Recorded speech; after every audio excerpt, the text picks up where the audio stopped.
Hi everyone, I'm Dr. Raymond Liu. I'm a practicing oncologist and director of the Cancer Survivorship program at Kaiser Permanente San Francisco. I'm so excited to introduce the pilot episode of a monthly series of live virtual events I'll be hosting called Beyond the Clinic, Living Well with Melanoma. We're going to have a conversation each month with experts about important topics that are not normally discussed in clinic. In today's first episode, we'll be having a conversation about the holidays to try to work through some really important issues. There's so much the medical system has done to improve the survival of those with melanoma, and we have an opportunity to explore other issues that also really matter, like how to live well despite all the challenges we face every day. As a caregiver for my mom, who died 11 years ago from lung cancer, and having lost other close family members to cancer, I know how hard it can be and how important it is to support each other. I don't have all the answers, and I know we'll be learning together. My first guest today is one of the most important people in my life, Dr. Kyle Nash, clinical medical ethicist and thanatologist at DePaul University in Chicago. Kyle's been a mentor and life coach for me through the best and worst of times, teaching me humanism and medicine at the University of Chicago when I was a medical student in the late 1990s, officiating my wedding 10 years after that, right, Kyle? And then helping me through the grief of my mom's death 11 years ago. So a couple of logistics for folks who are just joining us. I'll be monitoring the Q&A during my conversation. If there are any important issues or questions you want to bring up, please put them in all caps too in the Q&A so they can come to my attention easier. We'll try to address as many issues as we can in our 30 minutes together. And just to let everyone know, we'll also have an exciting lineup in the upcoming months to talk about other things like the pandemic in January, relationships in February, and then parenting in March. So without further ado, let's get started. Kyle, it's just a wonderful opportunity for us to connect again, and after so long. You're looking great. I love it. Today's topic is about just everything that we're dealing with. With COVID and the holidays, and I just want to start out with just acknowledgement of how many things that we're dealing with right now. Well, I'm in Chicago and we are on a total lockdown here. So there's a lot of stuff for people to be dealing with. And I would have to say, as Woody Allen did at one time, if you want to make God laugh, tell him about your plans, right? Everybody had this 2020 is like the year that didn't exist, right? And so I just try to take one day at a time, 1 minute at a time, 1 second at a time, and do things that will, that'll make me laugh. Actually, a lot of things that laugh. But part of that whole laughter thing is really being honest with what we're dealing with here. I mean, this is horrible. The whole COVID, the whole happening at the holidays time. I mean, it's really just a horrible thing, and there's no way to sugarcoat that. But when I was thinking about this, it occurred to me that, this is actually a family of humanity issue, that this pandemic is actually affecting everybody in the world. And so for me to sit here by myself and it's okay to do that. I feel some self-pity. I feel all kinds of things. Hey, anything we feel is fine because they're just feelings. They're not right or wrong. But sometimes when I try and pull myself back and look at this from a larger perspective, I don't know, somehow it's just interesting to realize that everybody in the world is being affected by this same thing in different ways. Well, that's a really good point. I just saw something that came across my news feed. It was an article by an author, Nora McInerney, November 21st. This was before Thanksgiving, talking about holidays, and the title of it was "You Don't Have to Fake It Through Thanksgiving." And one of the lines I really liked, and I just wanted to acknowledge that and to just throw it out there, is she writes, "Our grief and our gratitude are not in competition with one another. They do not cancel each other out. We need space for each of them, always, but especially now." And so it really struck me because when we were talking about what we would be talking about today, we really talked about like this time of the holidays and being grateful for things, especially around Thanksgiving. is that really different from the anxiety we feel and the other feelings we have that come with the holidays? And can we hold that in the same space? Well, actually, so one thing you and I were talking about, I have a lot of struggling around the holidays to begin with, right? Even without COVID. So I start getting heart palpitations in the summer, even thinking that the holidays are coming, right? And and one of the things that I do, and again, I said this to you before, is that I actually try to think past the holidays. So if you notice behind me, we have spring flowers, right? I mean, I could put all Christmas decorations and whatnot, but that would just make me feel sad, right? So they're fake, by the way, but they're just spring flowers so that I can be thinking ahead and not sort of, again, just feeling sorry for myself in that exact moment more than I have to. Right. I think that's great advice.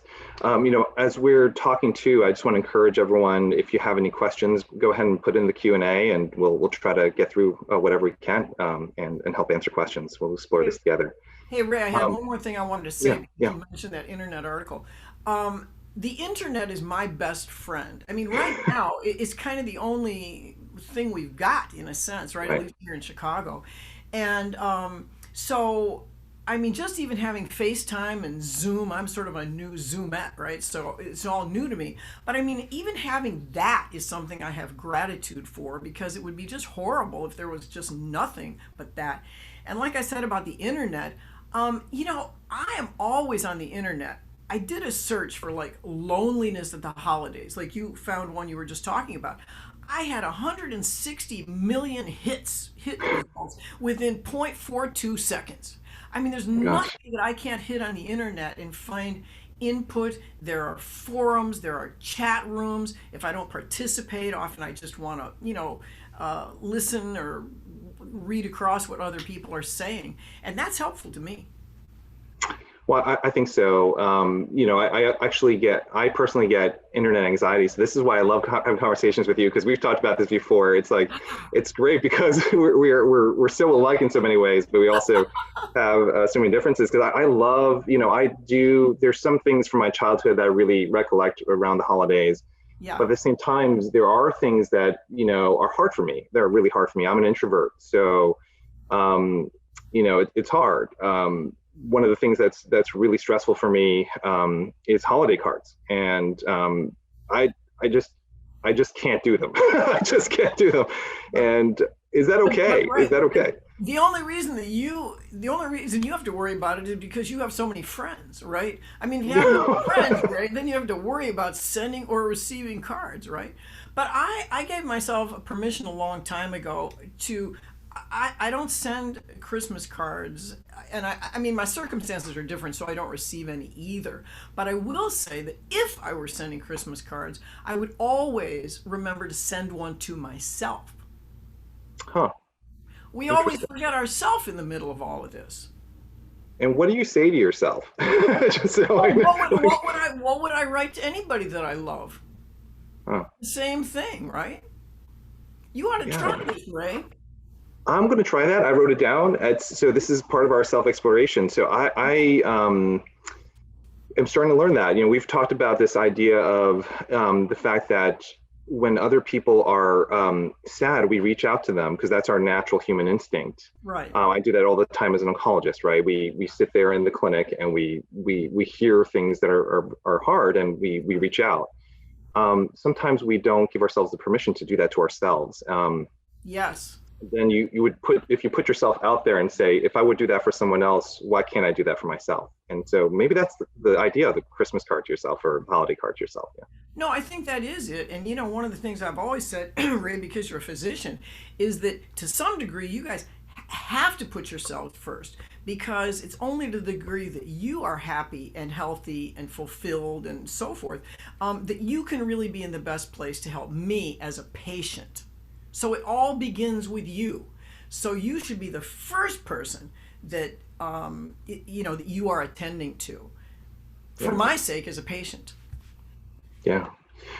Well, I think so I think the theme in that first section is just to acknowledge that you can hold that feeling in that space, that it's okay that there are other feelings. Right. We talked about this too, that I'm much more of a data-driven person because by nature, that's what I do. And Yes. so I pulled out this 2006 article from the American Psychological Association. They did a survey, so it's already 15 years old, but Yeah. it really showed that that holiday times are actually a very stressful time. That it's not all glamour that is portrayed by the media, and the fact that type of feeling makes us more stressed because we feel like we need to feel that way. No, that's really is true, and I just think it all just like part of it is just because we do what we've always done, right? And everybody's sort of playing that pretend game to just do everything they grew up with or everything they think their neighbors expect them to or their friends do or whatever. And I just think it's really hard to pull back from that. So, again, it's about giving ourselves permission to do what we need to do for ourselves and to take care of ourselves. Yeah. So I'm seeing some good Q&A stuff coming through. Oh, So maybe good. we could address some of that. Oh, good. There is an attendee here that's very interested in learning about, and this has a lot to do with holidays too, about food. So because holidays is around food and food traditions and things like that. So what's your take, Kyle? What's happening with holidays and food, and what do you think? Well, I mean, so that question, it's not specific enough for me to really know, but I will throw this out here anyway because it's just my truth. So I have been a member of Overeaters Anonymous for 15 years. And so for me, it's really the idea truly of focusing on food that will be healthy for me, but is not necessarily, going the whole 9 yards for all the Christmas food or finding things that are a little bit different. I'm also a vegetarian. So it's just the whole, what kind of food am I going to eat, right? So, Yeah, and I but, think mhm. but here's the thing I was going to say, because I had told you said that you love to listen to Christmas carols in the summer because you get so excited, and I say Yeah, I heart do. palpitations because it makes me nuts. Actually, for the holidays, I eat pizza. I pretty You much eat pizza. eat pizza. Okay. I stay in bed late. I wear my pajamas all day. I eat pizza and I watch comedies. That's a good holiday for me. Wow, that's amazing. Actually, I think maybe I'm gonna write that down. I think we're gonna try that. If Right. my family's listening right now, we're gonna try that this year. But I mean that's but I mean just having again the ideas that if we don't have any of that and we can sit back and say to ourselves or our families, what do we really want to make this holiday? What really do we want to do? And understanding that if it's not going to harm ourselves or harm others and it's legal, the sky's the limit, right? Yeah, and I think what you're trying to say is that maybe if we had a sense of control over things, that it doesn't have to be what we see in a commercial. It can be the Yes. tradition we make it, and that can bring some sort of a sense of control and a sense of that you can make the holidays whatever you want it to be. Exactly. No, that's exactly Yeah, right. yeah, yeah. Exactly right. Yeah, well, I think related to the diet too, and in context of melanoma, we get this a lot in our clinic where Yeah. people are concerned because diet does have a lot to do with the immune system. Immunity is very important in melanoma, we know now. Yeah. And so what people are always like looking into what are the optimal diets, and a common question I get asked in the Yeah. clinic is, well, what do I eat, and is it okay on my birthday? So that's a different holiday, but on my birthday, can I have a glass of champagne, or Yeah. can I eat cake because sugar isn't good for me? And I know that, like, and that goes to the self-forgiveness thing too, right? Is it Right. okay? And you're a vegetarian, so you have a great diet. Like, so tell me, Yeah. like, how do you think about that, and what are the discretions that we can make during the holidays or not on special occasions? Well, I mean, so the people that are asking questions about that, I mean, can they have champagne, Ray? Can they have Oh, a you mean birthday? what do I say? Well, right. I mean, right? Because I mean, yeah, can they?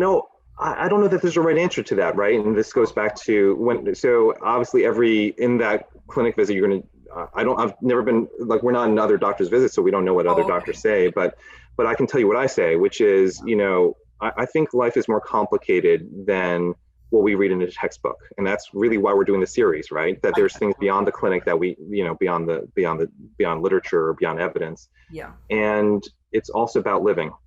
Yes. And if there's something that you do that's really important for living, Yes. and it's that special occasion where it has, like, that's how you remember that occasion, then Yes. that's the one day of 365 days that you're going to do it. And I'm actually okay with that. I'm okay Oh, with that okay. because it's about living, right? Right. Yes. That's what the holidays are. It's what surviving is, and while we go to work every day, because it's about each other. It's about being in part of that humanity that you taught Exactly. me in medical Yeah, school, right? and It's about also humanism. just what you were saying, it's also part of giving to ourselves. So in other words, if it's going to be helpful, I mean, what I'm hearing you say, if it's going to be helpful to somebody to have that glass of champagne on that holiday because that's going to be meaningful to them, I'm hearing you say, go ahead and drink that. Then don't tell your doctor you did it. or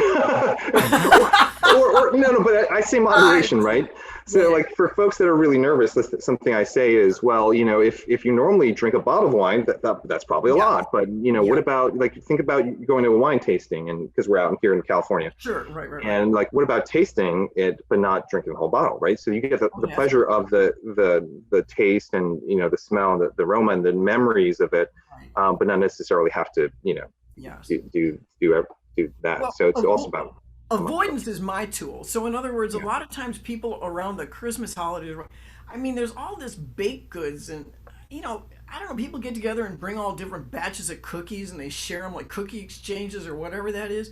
Oh, I avoid that like the plague because those cookies are just going to be screaming out to me the whole time. So it's just all bad news. So I just kind of beg off because it's not my deal.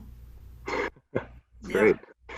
But I we can want to talk. say no. I mean, that's part of it. We can say Well, no to things that aren't going to work for us yeah, no, without I think feeling that's guilty. Without feeling guilty. it's that again. We're taking that theme, right? Is that permission to say, Yes. like, it's okay to do something different. Yes. Um, yeah, yeah, that's great.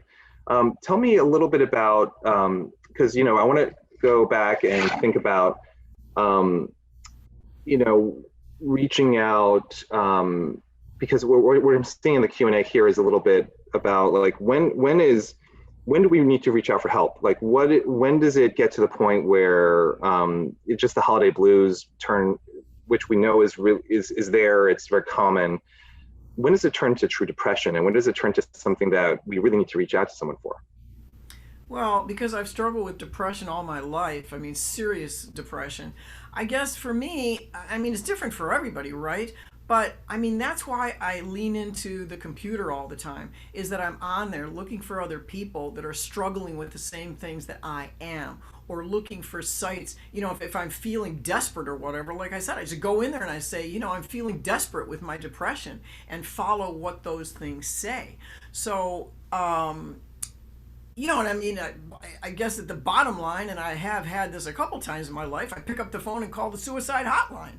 I mean, I have to know myself how critical it is and be honest with myself about, where I am in that whole process of the whirlpool. Yeah, I know. I think when I think about that, I'm also thinking about an article I read, thinking, like, so holiday stress is around holidays. Yeah. So one trigger where it's maybe something where you need to go and talk to someone about is, okay, it's not the holidays anymore, and I'm still feeling that way. And so it's about the persistence of the feeling too that can actually make that difference. And so I would think that would be something to think about. Um, That's why I have these you know, flowers. Like I said, because that is true. There's like that depression that comes after this letdown. So if I just ignore the whole thing and just have my spring flowers and look ahead, then when we get there, I'm already there already. So I mean, this just works for me. I totally don't have that problem anymore. so looking ahead is a great idea. I think it's hard right now with the pandemic. And how do we do? I've been thinking about this a lot, and one of the things I want to do on this call too is Yeah. to say, oh, well, so I'm an introvert, and I keep on thinking in the back of my mind, I'm going to reach out to my friends. I'm going to reach out to somebody to connect, because we're all, really needing connection during the pandemic. Hmm. And there's evidence, for example, that being with people, being even with animals, with pets, Right. and release hormones, neurotransmitters like oxytocin, and make us feel more connected and less Yeah. sad and depressed. Yes. How do we do that in the pandemic? How do we reach out? What are the things we need to do to make sure we can really connect? Well, I mean, there's one thing, again, I'm only giving you my personal story, but I actually just got a kitten. Now, it's in the COVID, so I had her delivered to my house. We both wore masks and we did the little exchange at the door, right? So I have a kitten because those things are true. And that's one of the things that I did. Plus, it's a present for myself, Oh, right? right. So there it is. Yeah, right. But You I did two things. a week ago. A week ago, I got her. Yeah. Well, so we are actually a lot more in common than we always find similarities because my kids convinced us to get two cats. So the only thing better than one cat is two. I better So put in a second order. yeah. Although there's also more litter, so there's that. Yeah, well, and so Always people the might be saying, "Oh, well, this whole thing with cats," or I mean, this, what can somebody really do? But I mean, that really is something people can choose to do if they want to. And at the very least, if I were thinking about, well, maybe I'd like to get a pet, or in the new year I'll get a pet, or whatever I want to do, I can spend a lot of time planning for that during this time, right? Because they say it's not the destination, it's the journey we're on. So, Mhm. plus another thing, I watch a lot of travel log documentaries, right? These guys that take me backpack. I mean, I think I was in Pompeii yesterday, right? I mean, I go everywhere virtually through the internet, and I really get around. That's interesting because I'm hearing that the internet is really a source of comfort for you in that way because you can feel like you're escaping and things like that. For me, it's harder. I'm not a Facebook person, and I know this is on Facebook Live, so sorry, Facebook people. I know my family members love Facebook, so we're all And good. I don't have Facebook. I don't even do Facebook. Yeah, I don't, and so it's for and the internet actually is hard for me. Again, it's my introverted thing. So Yeah. for me, the strategy I'm trying is like I hadn't talked to my college friends in years, and so literally there was an email stream that I normally sometimes ignore, or sometimes I go into, and I said I just took the initiative. I said, hey, I'm going to set up a call, and we're going to do this. Oh, Um, great. and I'm going to use this call and say, because when there's other people, here's the other strategy. When there's other people on like pressuring you and you've made a promise to other people, you're going to carry Yeah. through it. And so I have a holiday card. Here we go with holiday cards from Yeah. a good friend of mine who's actually a melanoma doctor, Yeah. who wrote me a Christmas card from last year. And on the bottom it said, call me. Is And that when all I'm typing on that? Is that all typing, or is that blank sheet? this is modern holiday cards, right? They're typing. But he's got the phone number down there. So I gotcha. I'm going to commit to everyone, and this is something that would be great as practice too, if other people want to try this, is like, it's kind of like an early New Year's resolution. Is to say, hey, I'm gonna reach out to someone, and I'm going to reach out to someone I knew 20 years ago or 10 or whatever it is. And for me, it's going to be to reach out to my friend here. And so, how about you? Can I get you to commit to anything this year? Me? You mean like a New Year's resolution? Am I Yeah, gonna but we'll just call it a holiday Well, resolution. well, here's the thing though. Now I'm an extrovert, and but yet I am bombarded with people and with all kinds of things all the time. If I were giving a gift to myself, which I will, that is to spend the new year not involved or connecting with anybody, right? So it's the complete opposite of There we go. it is. It's the That's opposite. great. So my gift is to myself is really to just spend more downtime and alone time, and honor that. Yeah, the pizza and the pajamas stuff. Yeah, that's Right. Hey, that's and it. I'm not telling anybody with melanoma to be eating pizza, by the way, just so you know that. Right. No, I get it. I'm just, right. But it's important to also, be true to yourself. Oh, there, and of course there. But There it is. this is not the new cat. This is the older cat, right? But Smokey can say hello. Okay, there you go. So I think that's great because in that study that I was quoting about 15 years that was done 15 years ago, they said that one thing that happens is they see that there's a lot of stress around these holidays, so Thanksgiving, Christmas, and then in New Year's there tends to be a different feeling because in New Year's people tend to they make New Year's resolutions, right? Yeah. They sort of say, okay, this is what I'm going to do for the new year. So it tends to be a different type of holiday too. Do you see a difference too? Like you think about into the spring, but do you Yeah. see New Year's as different than this time of year? Well, honestly, like I said, I you know, moving to a new year. Well, plus the other thing, I mean, New Year's is sort of a couple's holiday, right? I mean, now at least in my world, that's what it was. You know, you grab somebody you love or whatever, and you're out by the dropping of the clock, and you kiss at midnight. I mean, that brings up this whole issue of, if That's you true. are somebody that's, not involved, or, then you maybe would want to find other things to do for New Year's, or skip it like I do and just move into the spring. Uh, because New Year's, I mean, I guess some people it could be, like a good time to shed the old and move toward the new. But again, for somebody like me that's depressed all the time, that is challenging, right? Looking toward a new year is not uplifting to me. Mm, It's a right, right. struggle. I'm looking forward and going, oh my gosh, can I just make it through to summer, when then I get the heart palpitations about the holidays. Right. So the spring is that more like a renewal type of Yeah. situation that feels different. And in I Chicago, know you we're go outside and it's nice and everything. oh Yeah. in Chicago, right? It's also Yeah. where you're You're living out too. there, it's nice every day. I forget. It's yeah. I'm sorry. It's location dependent. Yeah, yeah, yeah, Um, I know we're sort of coming to close. yeah. I wish we had even longer. And I'm so glad through this we've been able to connect. Yeah. There's one last question I do want to answer if we have time, and I think I would love to explore in a future call, which is really about, when my mom was diagnosed with lung cancer, it was a holiday. It wasn't this one, but so every time that holiday comes up, I think about her, and so I know there's a lot of folks on the call that have a holiday or a memory around that, and I think the question is, how do we honor that feeling? And again, how do we hold all that in the same space? Like the gratitude that we talked about earlier, Right. that what we're seeing outside, and how do we hold that all together during this time?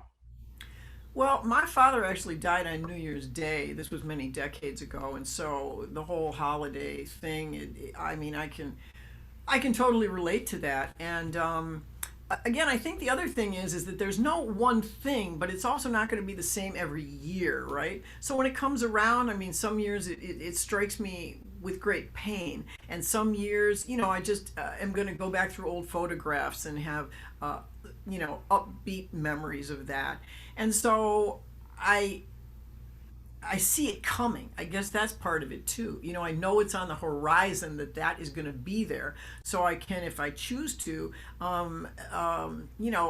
have some consciousness about it and decide whether I want to, do something special on that day to honor my father, or again, bring out his photos and just laugh and cry through all the memories, or what I want to do, as opposed to just, again, well, I could ignore it if I chose to, but, again, it has to do with giving ourselves permission, not doing what we think other people think we should do. Yeah, I think, this is really the theme of what I'm hearing about our conversation today, which is about having that sense of control and that sense of forgiveness, that it's okay Yeah.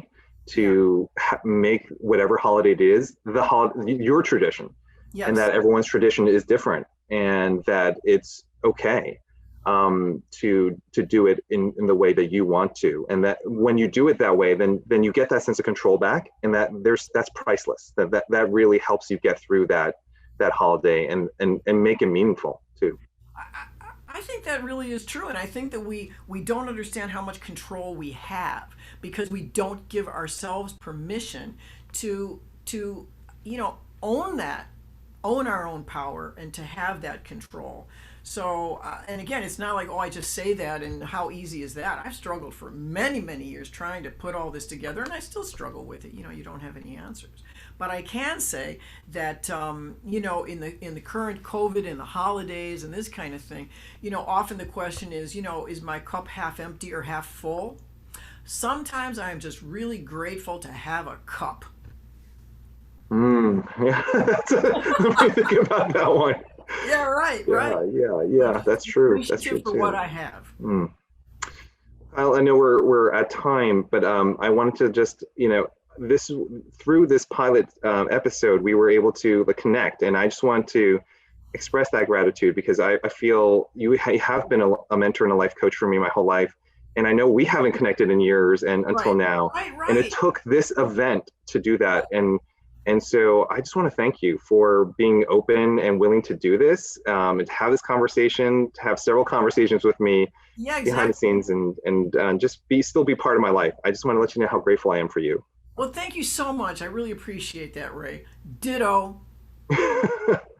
Thank you everyone for joining, and I'm hoping you'll come for our next, in 1 month, we're going to be highlighting the issues around the pandemic and how do we deal with that, and having a melanoma. We're going to have a special guest next month, and his name is Dr. Dwayne Fayon, and he's a clinical psychologist from Yale. I'm very, very excited about that next episode, and hope you'll join us soon.